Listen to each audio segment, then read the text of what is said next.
Friends, welcome to my channel advocate club. So friends, जैसे कि हम सब ने जाना है, कल से हमने एक सीरीज स्टार्ट की है जिसमें हम 2017 से जो क्वेश्चन पेपर है फ्री के जेएमएफसी के उसको सॉल्व कर रहे हैं। पर डे 10 क्वेश्चन का हमने क्या किया है, स्टार्ट किया है हमारा लेक्चर। तो कल हमने देखे थे 1 to 10 क्वेश्चंस पार्ट 1 में। आज हम देखने वाले हैं पार्ट 2 जो डील करने वाला है क्वेश्चन 11 to 20 तक। And please subscribe to my channel, share and like for more detail. Start करते हैं हम अपना session with question number 11. Decree shall be deemed to include the rejection of plaint and the determination of any question within the meaning of section 144 of the CPC. ये question repeat हुआ है friends, last वाले JMFC के exam में भी same question आ चुका है। तो बहुत सारे जो क्वेश्चन रिपीट भी हो सकते हैं, जो कॉमन क्वेश्चन होते हैं, जो इजी क्वेश्चन होते हैं, हमको इजी फील कराने के लिए क्वेश्चन कुछ ऐसे होते हैं जो रिपीट होते हैं हर क्वेश्चन पेपर में, एक दो। तो उस टाइप का ये क्वेश्चन है जो डील करता है क्वेश्चन नंबर 11, जिसका करेक्ट ऑप्शन है option number 2।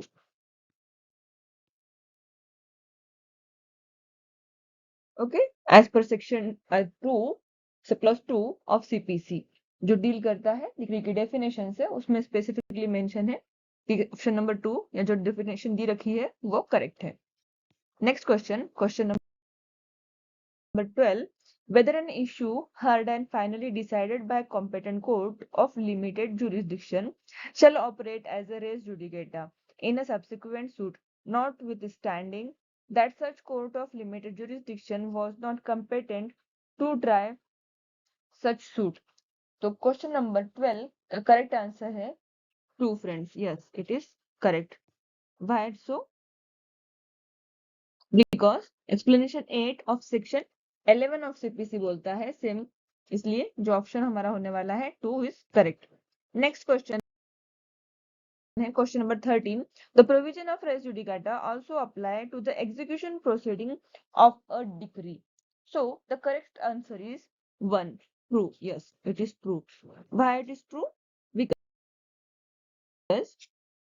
the principle of res judicata applies to execution proceeding. It is mentioned under the case law, that is a Premlata Agrawal versus Lakshman Prasad Gupta and others. AIR 1970. AIR 1970. तो ये इसमें case law के अंदर discuss हो रखा है कि execution proceeding के अंदर क्या होता है, रेस जुडिकेट अप्लाई होता है। Therefore, the correct answer is first. Next question is question number 14. Under which provision of CPC suit to set aside decree on the ground of lack of territorial jurisdiction barred? Then the correct answer is 2. Section 21 of CPC के अंदर जो है the correct answer is 2. 21A में जो है mention किया हुआ है स्पेसिफिकली। सेक्शन 21A क्या बताता है CPC का? No suit shall lie.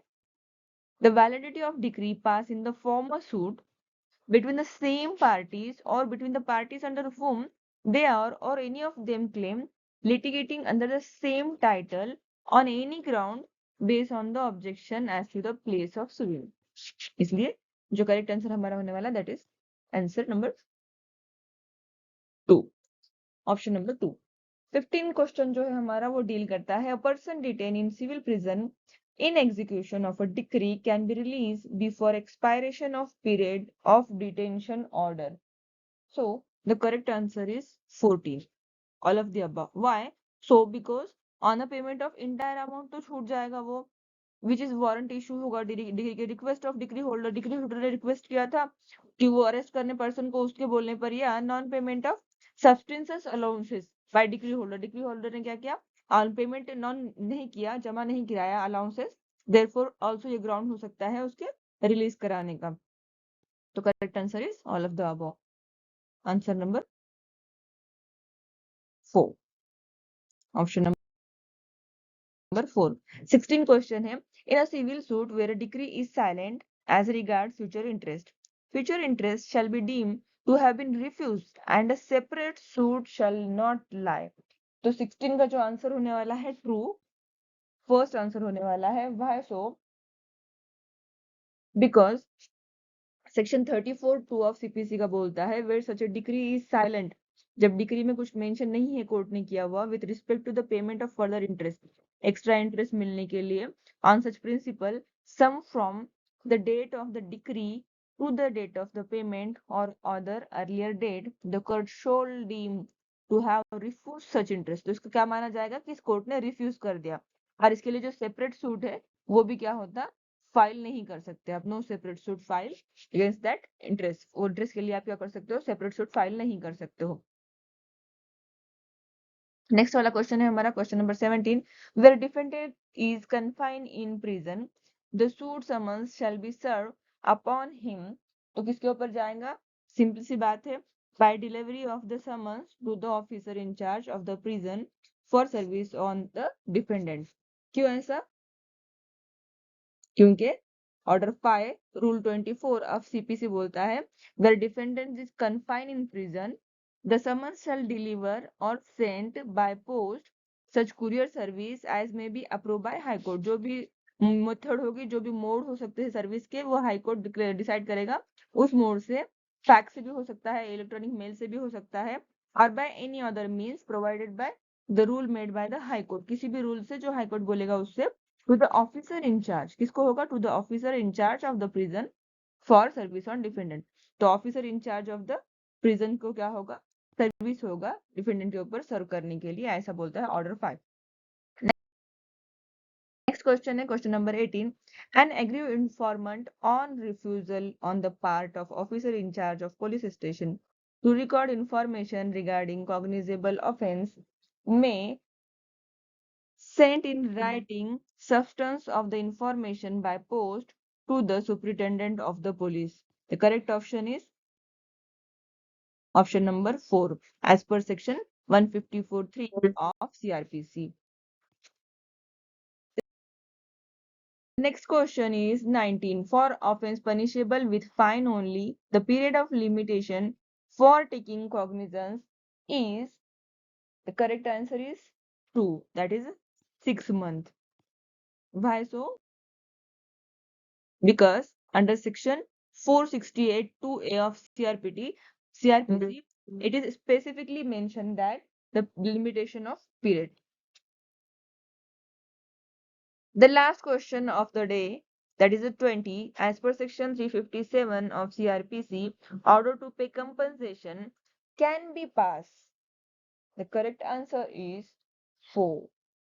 All of the above. When sentence fine only imposed, when sentence including death sentence or of which fine form a part of imposed, when sentence of which fine does not a part of a imposed. So all of the above is the correct answer, because section 357 1 and 3 of CRPC mention these terms.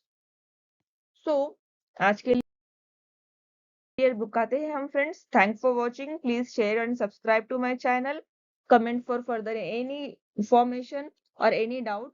और इसके अलावा कल मैंने थोड़ा सा detail में लिया था तो काफी लेंदी हो गया था, इसके लिए आज हमने बहुत शॉर्ट में किया है कि किस सेक्शन के अंदर इस क्वेश्चन से रिलेटेड इंफॉर्मेशन है।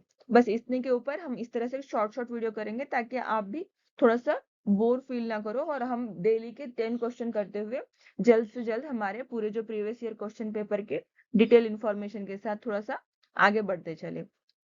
अच्छे से स्टडी कीजिए फ्रेंड्स, ऐड आने वाली है जेएमएफसी की, और लगे रहिए, स्टडी कंटिन्यू करते रहिए, थकना नहीं है, स्टडी करना है, अपना गोल अचीव करना है। चलिए आज के लिए इतना ही, मिलते हैं हमारे नेक्स्ट लेक्चर में। Bye bye.